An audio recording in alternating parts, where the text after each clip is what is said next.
Hola, muy buenos días. Bueno, en primer lugar agradecer a las compañeras y compañeros y a quienes están aquí en este seminario. Agradecer a la Corporación de Agrupación de Familiares de Desaparecidos, de expresos políticos y exonerados políticos de La Serena.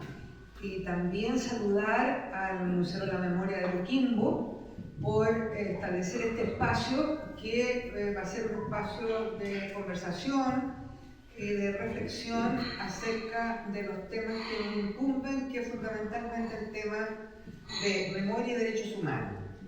A mí me toca hablar del contexto político histórico en el cual, ¿no es cierto?, se dan y se implementan las comisiones nacionales de reparación a las violaciones de derechos humanos. Para eso hay que remontarse al golpe de Estado que, como todos sabemos, transformó nuestro país en una suerte de reducto del terror. La represión desde el mismo día del golpe tuvo siempre una lógica a través del tiempo. Nunca esa represión fue arbitraria, aunque nos pareciera a nosotros que no entendíamos por qué. En primer lugar, en los meses inmediatamente posteriores fue una represión masiva contra el movimiento popular chileno. Eso fue, o sea, de norte a sur, en cada poblado de Chile, si uno examina los informes Balich, se da cuenta que cada uno de esos poblados tuvo centros de detención y de maltrato para toda la gente, en particular, fíjense, los campesinos. Los campesinos fueron numéricamente las víctimas de ese periodo mayoritariamente, como venganza por la reforma agraria. Y fue ahí donde participaron civiles, policías, militares y civiles. Y la aplicación, digamos, de la represión fue con todos los métodos, la prisión, los vejámenes, la humillación, los tormentos, los golpes. Chile se transformó, recordémoslo, en una suerte de gran campo de concentración. Hubo campos de confinamiento de los presos políticos de norte a sur. Fíjense que en el 74, en el entonces Comité Pro Paz, se calculaban en ese momento en 100.000 los presos políticos, en 100.000, llenando el Estadio Nacional, lo que más se conoce, el Estadio Nacional, el Estadio de Chile, pero a lo largo de todo el país. Regimientos, comisarías, todos fueron centros de detención. ¿Y cuál fue el objetivo en ese primer momento, en esos 3 meses, diríamos, posteriores al golpe? Fue destruir el tejido social chileno, porque las víctimas no fueron escogidas en forma arbitraria, no, fueron los protagonistas del movimiento popular, fueron los líderes sindicales, fueron los dirigentes campesinos, fueron los dirigentes estudiantiles, los dirigentes políticos de la coalición de la Unidad Popular. Era destruir el tejido social chileno, que era el que había conducido a este país y culminado un proceso democrático con el gobierno de Salvador Allende. El gobierno de Salvador Allende no surge de la magia, surge de décadas de trabajo, de organización y de lucha democrática del movimiento popular chileno. Ahí culmina en la Unidad Popular, con lo que todos sabemos, ¿no es cierto?, el boicot desde el primer momento. Es decir, antes que Allende fuera elegido, la derecha fue financiada por los Estados Unidos para desestabilizar este país, y todos sabemos lo que ocurrió durante el periodo de la Unidad Popular. Y que los sediciosos y conspiradores no tuvieron asco alguno en recibir las platas norteamericanas para sus propósitos. Pues bien, eso es lo que ocurre en los 3 primeros meses del golpe. Posteriormente, ya cuando nace la DINA, que se organiza en noviembre del 73, la DINA comienza en 74 con los secuestros y asesinatos de alguna manera selectivos. ¿En qué sentido? En que tratan de destruir las organizaciones de izquierda clandestina a través del asesinato de sus dirigentes y de sus cuadros. Y en el 74 nosotros podemos observar nítidamente que se trata de la destrucción del MIR. El MIR prácticamente lo exterminan el año 74. El año 75, fundamentalmente, es las direcciones del Partido Socialista y la dirección que encabeza Carlos Lorca, que es secuestrado, ¿no es cierto?, junto con un grupo de dirigentes en junio de 1975. Ese mismo año comienza la persecución y el exterminio de la juventud comunista a través del llamado Comando Conjunto, otro organismo de seguridad del régimen, y el año 76 a través de la detención y asesinato de 3 direcciones del Partido Comunista. Esto es lo que se da en ese periodo. Posteriormente vienen los llamados enfrentamientos, todos falsos por supuesto, para ir eliminando también a cuadros dirigentes de las organizaciones que se recomponen después de esta masacre. A fines, o sea, comienzo de los 80, esto es una cosa muy sí, pero para entender, en los 80 surge el Frente Patriótico Manuel Rodríguez, surgen las organizaciones político-militares, el MIR se rearticula, viene la llamada Operación Retorno de los militantes del MIR y comienza el objetivo es eliminar a los cuadros de las organizaciones político-militares en términos de asesinato, y ahí están los montajes de los falsos enfrentamientos. Fuente Ovejuna, en el caso del MIR, por decir algo, la operación Alfa Carbono en Concepción, posteriormente la operación Albania, en que, ¿no es cierto?, asesinan a un grupo de dirigentes del Frente Patriótico. Entonces, esto también sirve para reflexionar el por qué surgen las organizaciones político-militares en Chile.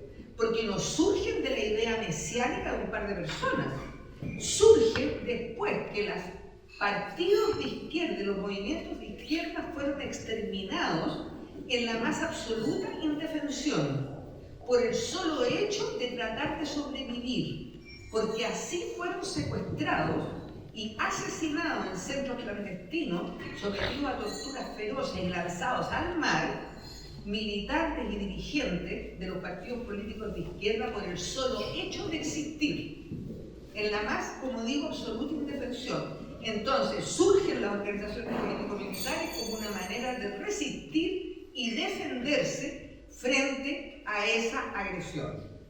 Ese es un tema en el cual podemos estar de acuerdo o no, podrá ser objeto de apreciaciones políticas. Pero lo que sí es cierto es que parte de la distorsión de la memoria en este país no solo tiene que ver con el negacionismo que hoy se ha instalado respecto a los crímenes, sino también que durante todo el periodo de la transición a quienes estuvieron y lucharon y estuvieron dispuestos a dar su vida por la libertad de todos nosotros, fueron estigmatizados, criminalizados, tratados de terroristas, y hoy día, hasta el día de hoy, por ejemplo, los muchachos que estaban en los comienzos de los 20, que participaron en el atentado contra Pinochet, todos ellos están en un exilio de por vida, en que todas sus biografías se vieron truncadas y en que no han tenido reconocimiento alguno. Viven en una especie de limbo, ¿no es cierto? Como si todo hubiera ocurrido, no se sabe cómo y en qué, en una sociedad fantástica. Entonces, ese es el tema. Parte de la distorsión de la memoria también tiene que ver con el no reconocer a nuestros resistentes. Y no solo a los resistentes de las organizaciones políticas armadas. Ayer hablábamos de la G80. La G80, que fue un bastión de resistencia antidictatorial, ha sido una generación desplazada. Ha sido una generación invisibilizada. ¿Por qué? Porque la G80 nos servía para los propósitos de la transición. Bueno, para no irme por otro camino, vuelvo a los días inmediatamente posteriores al golpe. En octubre del 73 surge el Comité Pro Paz. Esto es para tener en cuenta cómo surge el movimiento de derechos humanos en Chile y el proyecto de derechos humanos que significó. El Comité Pro Paz, que fue una iniciativa del cardenal Silva Enrique, junto con el obispo luterano Helmut Frenz, y que le dan un carácter ecuménico a las labores del comité. El comité comienza inmediatamente, ¿no es cierto?, con los abogados que se incorporan, pero no solo abogados, sino que el comité tiene además en las zonas, ¿no es cierto?, y en las poblaciones populares de Santiago, están aquellos curas que fueron parte del movimiento de liberación, de la teología de la liberación, y que estaban por la opción por los más pobres, que desempeñaron un papel crucial también en reorganizar el tejido social chileno. Bueno, el Comité Pro Paz, ¿no es cierto?, es asediado por la Junta Militar en ese momento, detienen a una cantidad de funcionarios del Comité Pro Paz a fines del 75, y Pinochet está decidido a disolver el comité. Ante esto, el cardenal, ¿cierto?, se adelanta, él pone término al comité y al día siguiente crea por decreto papal, se lo pide al Papa, la Vicaría de Solidaridad, que es la continuación del comité, y en la Vicaría de Solidaridad, desde esos días de enero de 1976 hasta 1992 que funcionó, fue, yo diría, uno de los proyectos de derechos humanos más fuertes y más significativos a nivel mundial. Las técnicas, las formas que nosotros trabajamos pasaron a ser una suerte de escuela universal de derechos humanos. Fíjense que en esa época, además, ¿no es cierto?, de nosotros dejar la huella digital de cada una de las violaciones, porque bien sabíamos que los tribunales no nos iban a coger los amparos, ni iban a dar curso a las denuncias que hacíamos, pero de todas maneras, con el convencimiento que teníamos que hacerlo, seguimos y dejamos cada violación de derechos humanos constancia ante los tribunales, aun cuando estos fueran todos cooptados por el régimen y fueran encubridores, en definitiva, del exterminio. Pero nosotros lo hicimos. Y eso ha sido fundamental para muchas cosas. Así también hicimos denuncias, querellas, los primeros ministros en visita que pedimos, y siempre golpeamos contra una muralla que eran los tribunales de justicia, con algunas poquísimas excepciones que se dan más bien en los años 80. Pues bien, yo les decía que fue una escuela universal. ¿Por qué? Porque al paralelo de esto, nosotros consignamos en un informe que hacía la llamada unidad de análisis de la Vicaría, en que trabajaba nuestro compañero José Manuel Parada, y esa unidad de análisis hacía un informe detallado mes a mes de todas y cada una de las violaciones de derechos humanos que habían sido denunciadas de la Vicaría. Todas. No solo las denunciaciones, no solo los desaparecimientos, no solo hacer el catastro de seguimiento de los hechos clandestinos de la DINA, sino también los amedrentamientos, que eran muchas formas de intimidación que tenía el régimen contra los opositores políticos. Cada una de esas violaciones estaban consignadas, y ese informe de la unidad de análisis de la Vicaría era el que iba a Ginebra, donde funcionaba la Comisión de Derechos Humanos. Y en función de ese informe, la Comisión de Derechos Humanos designó relator para Chile, grupo de trabajo especial para Chile, y además Chile fue parte de la agenda de la Comisión de Derechos Humanos. Nosotros estábamos en el punto 5 de la agenda, igual que el apartheid sudafricano, igual que los territorios ocupados palestinos. Y eso tuvo que ver muchísimo con el trabajo de la Vicaría, y tuvo que ver también con la figura de Salvador Allende.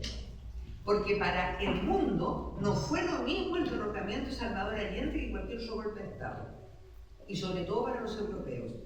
Y eso significó año a año resolución contra la dictadura, que quedó transformada en una suerte de Estado canalla. Estaba en el tacho de la basura de las Naciones Unidas la dictadura. Y este informe, como les digo, sirvió además para que los relatores de Naciones Unidas ocuparan la misma metodología que ocupábamos nosotros. Porque, ¿qué hacíamos? Nosotros describíamos los hechos sin adjetivarlos, porque bastaba la descripción para dar cuenta del horror. Y era una descripción en que nunca, jamás pudieron decir que nosotros mentíamos. Jamás. Nunca las denuncias hechas por la vicaría fueron desvirtuadas por la dictadura porque no pudieron hacerlo. Y esos, como digo, informes sirvieron para que Naciones Unidas siguiera la misma metodología en sus relatores y grupos de trabajo. Entonces, esta fortaleza del proyecto de derechos humanos, esta gran fortaleza del proyecto de derechos humanos, fue lo que significó, porque ¿qué pasa cuando termina la dictadura y comienza la transición? Nosotros creímos que esta vez se nos abrirían las puertas de la justicia. Eso es lo que creímos el movimiento de derechos humanos en ese momento, el año 89. Recuerdo yo que tuvimos decenas de reuniones con el Colegio de Abogados, con los ministros recién designados después que fue elegido presidente Patricio Elwin. Y ahí nos dimos cuenta que no pasaba nada. Los milicos habían decretado, ¿no es cierto?, la autoamnistía en el decreto ley de amnistía que seguía vigente. Entonces, las causas y las denuncias por detenidos desaparecidos, que en ese momento eran fundamentales por ejecutados políticos, casi no se hacían. Porque ni siquiera nosotros no teníamos, pero ni siquiera la posibilidad de que fuera a haber algo en el caso de ejecutados. Solamente lo empezamos a hacer a mediados de los 80, en que hicimos la primera querella contra Arellano Stark.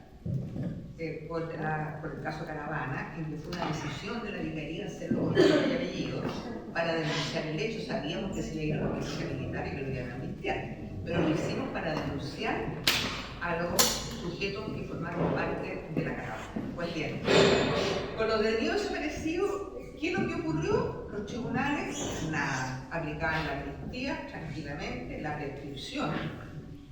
Y ahí entonces el gobierno de alguna manera se ve forzado, estando él el presidente, pero hay que reconocer que lo hizo.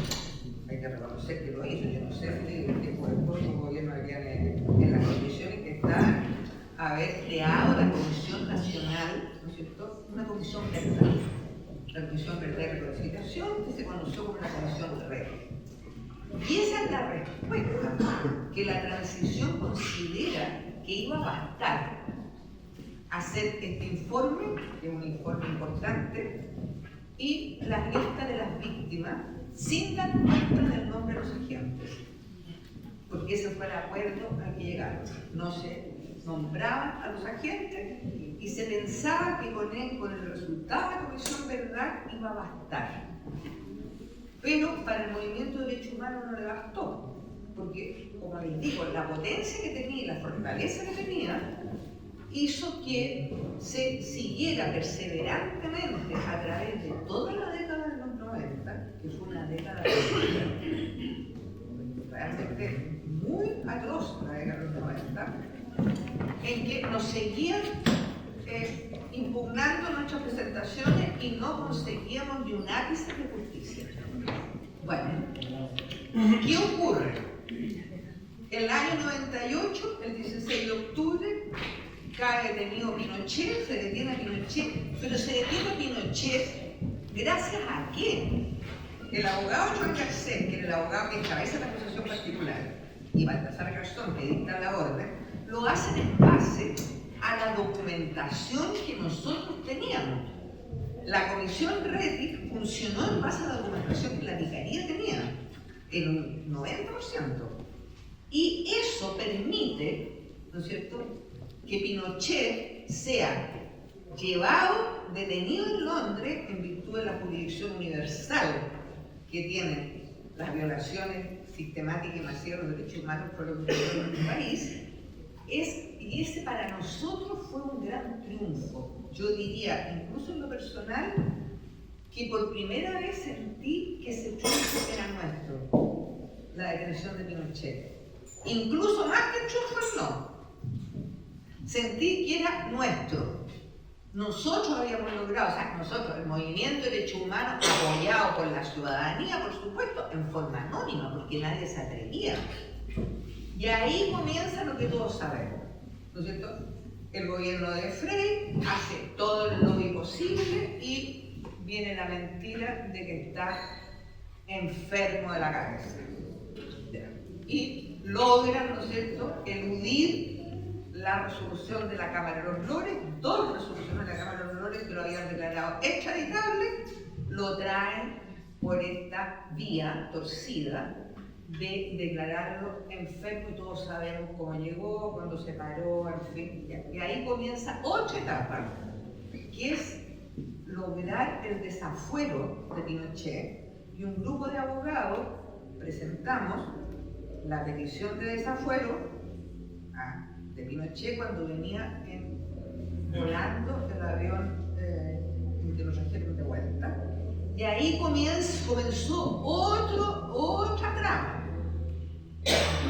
Estaba el ministro Juan Guzmán, que era ministro del Fuero, porque se había presentado la primera querella contra Pinochet, que la presentó Gladys Marín, porque ya Pinochet había dejado de ser comandante en jefe del ejército, entonces era posible presentar una querella. Pero como era senador designado, tenía que ser de Fuero, un ministro del Fuero el que lo viera. Pero estaba ese espacio, y ahí comienza, como les digo, una otra batalla contra el establishment. Porque el establishment político nunca nos apoyó, salvo excepciones contadas con los dedos de una mano. Realmente. Y ahí es cuando, yo decía ayer, se mostró en forma dramática los pactos tácitos de impunidad sobre los cuales se había construido la transición. Ahí, en que defendieron a Pinochet con el tema de la soberanía nacional y la clase política enmudeció. Asustado con un supuesto golpe de Estado que no se iba a dar jamás. No tenían pero condición alguna para hacerlo. Fue el chantaje absoluto. Y en esas condiciones, el movimiento de derechos humanos sacó adelante, y Pinochet fue desaforado por primera vez por los crímenes de la caravana. Precisamente por los crímenes de la caravana de la muerte. De ahí, bueno, fue procesado, ¿no es cierto? Y después llegamos a la mentira siguiente, que estaba demente. Y que como estaba demente, era inimputable, entonces quedó el procesamiento. En el caso Caravana, el tipo sale, para decirlo del proceso, por esta supuesta demencia que tenía. En paralelo, en ese momento en que lo declaran demente el tipo, el Senado norteamericano saca un informe. Había sido ya el atentado a las Torres Gemelas. Entonces, el Senado norteamericano empieza una investigación del financiamiento de actividades terroristas. Y en esta investigación descubren la cantidad de cuentas secretas que tenía Pinochet, ¿no es cierto?, que eran decenas, bajo el área de López, Daniel López, o se ponía a Ugarte, en fin. Más de 100 cuentas secretas en diferentes bancos y toda una trama de enriquecimiento ilícito con empresas offshore en los paraísos fiscales. Y dado ese informe, y fíjense que curiosamente el Servicio de Impuestos Internos nunca en la vida lo había registrado. O sea, a la señora que no paga las contribuciones de la casa, penas del infierno. La Pinochet y su clan nunca habían sido investigados, jamás. Bueno, ahí con el abogado Alfonso Insunza, un gran abogado de derechos humanos, abogado histórico de la Vicaría, en calidad de ciudadanos, una cuestión que se le ocurrió a él, y me invita a que presentemos en calidad de ciudadanos una querella contra Pinochet por fraude al fisco. No lo podíamos hacer por la elusión tributaria, porque eso solamente le correspondía al servicio interior, pero sí por fraude al fisco y otras figuras. Bueno, eso destapa todo un debate y ahí, después de eso, el Consejo de Defensa del Estado se pliega a esto porque era una vergüenza, era imposible que no lo hicieran, y el Servicio de Impuestos Internos empieza a intervenir. ¿Y qué se descubre? Que el demente de Pinochet, que lo habían declarado demente, durante el periodo de su demencia había personalmente hecho todas las transferencias bancarias, todas. Toda la trama oscura en los paraísos fiscales había sido realizada por él, el demente. En vista de estas circunstancias, se le desafuera por el caso del Banco Ríos. Es desaforado porque se demuestra que no está demente, que había hecho todo esto en forma pero puntillosa. Es desaforado. Y ahí también después desaforado por la Operación Colombo. ¿Cierto? La Operación Colombo. Bueno, pero en definitiva todos sabemos en qué quedó. Pinochet eludió la acción de la justicia y murió, pero murió como una ruina moral y como una ruina política. Eso es evidente. Murió en su casa, por supuesto, pero transformado en un despojo. Pero también el hecho que haya eludido la acción de la justicia muestra los límites de la transición, una vez más. Y estamos ya pasados 2000. Ahora, reflexionando acerca de lo que significó la detención de Pinochet, es el punto de inflexión de los tribunales de justicia, en que cuando el tipo lo traen y dicen, no, el gobierno de Freire aquí va a ser juzgado, los tribunales comienzan muy tímidamente a incorporar el derecho internacional a su resolución, a decir, no, estos delitos no son amnistiables porque son crímenes de lesa humanidad, a pesar de que el orden interno no tenía nada ajustado al derecho internacional, pero el derecho internacional se impone jerárquicamente a las normas internas y ellos empiezan a aplicar esto tímidamente acá a mediados del 2000 para ya hacer una jurisprudencia más o menos uniforme a fines de los años 2000 y en la década del 2000 hasta ahora. Ese es el gran aporte, esa inflexión que hay en el Poder Judicial. Pero seguíamos con los límites de la transición. Entonces hoy día, claro, tenemos dosis de justicia, ayer lo recordábamos, pero son relativas, son dosis tardías. La mayoría de los episodios criminales que se están investigando han hecho justicia 40 años después que ocurrieron. Cuando hay una impunidad, como se ha llamado, biológica, ¿no es cierto?, de parte de los agentes, tan viejos y que pasan a ser además cuando los procesos los condenan los pobres viejitos de condenan. Todo esto es un armado en que tiene que ver mucho también los medios de comunicación. Pero lo que más tiene que ver para que esto sea así y para que haya costado tanto establecer verdad, tener dosis de justicia y construir memoria, ha sido la impunidad política, social y moral de la derecha en este país. Y eso sí que es imputable a quienes elaboraron la transición, en que se dejó fuera el movimiento popular y se hizo, como todos sabemos, por un grupo de dirigentes. Esto puede ser también objeto de discusión, pero lo que es cierto es que el movimiento popular quedó fuera de la transición. Entonces, la impunidad de estos tipos, que siguieron siendo actores políticos de relevancia, todos ellos, y son los que propiciaron el exterminio, los que lo justificaron y los que lo aplaudieron. Todo ese sector político no tuvo, no digamos, sanción penal, no tuvo ni siquiera sanción moral y social, porque la estructura y la forma como se hizo la transición lo permitió. Y eso es lo que permite también hoy día que tengamos necesitamos una derecha que se permite, como decía, el negacionismo y que haya sectores de extrema derecha que además el negacionismo es una causa política de ellos y que el gobierno de derecha no lo condene. Pero bueno, eso es historia, pero siempre vale reflexionar acerca de por qué las cosas pasan. Porque las cosas pasan, como digo, no por magia, pasan por circunstancias muy concretas, en las cuales las responsabilidades son de todos, de muchos. Entonces, esto es más o menos el contexto en el que surgen las comisiones nacionales. La comisión Rettig, como digo, es la comisión de la Nacional de Reparación y Reconciliación, que complementa el número de víctimas, digamos, de los desaparecidos y diputados, y posteriormente en el gobierno de Lagos, la Comisión Nacional de Prisión Política y Tortura, conocido como el Informe Vález I, Informe Vález II.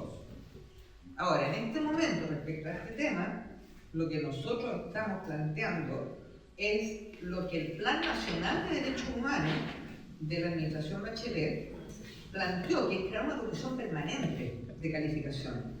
Porque sobre todo en el caso de los presos políticos, el número de presos políticos de los que da cuenta los dos informes Vález no corresponde a la realidad, porque mucha gente no fue a las comisiones Vález por muchas razones, o porque vivían afuera, o porque estaban viejos, porque no tenían confianza, en fin. Porque, como les decía, la Cruz Roja estableció en septiembre del 74 100.000 presos políticos, solamente en Santiago.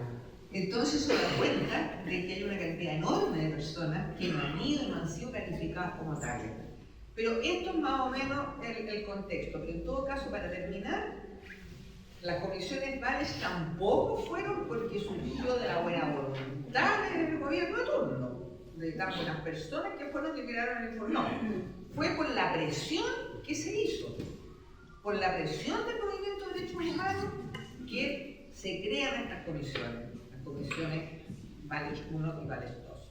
Bueno, después podemos conversar y contestar preguntas y reflexionar. Gracias a ustedes.